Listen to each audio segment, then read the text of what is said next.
باپ قربان کرنے کے لیے تیار ہے۔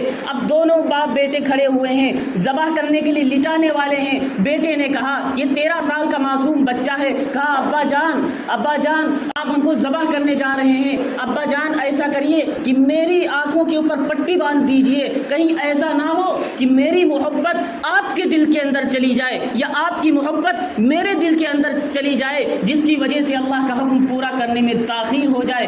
ابا جان آپ مجھے اچھے سے باندھ دیجئے گا، کہیں ایسا نہ ہو کہ میرے پیروں کے چلانے کی وجہ سے خون کی چھینٹیں آپ کے بدن کے اوپر پہنچ جائیں گی۔ ابا جان آپ میری امی جان کی تسلی کے لیے میری یہ قمیص ہے، یہ کرتا ہے، اس کو دے دیجئے، ہو سکتا ہے میری امی کو کچھ تسلی آ جائے۔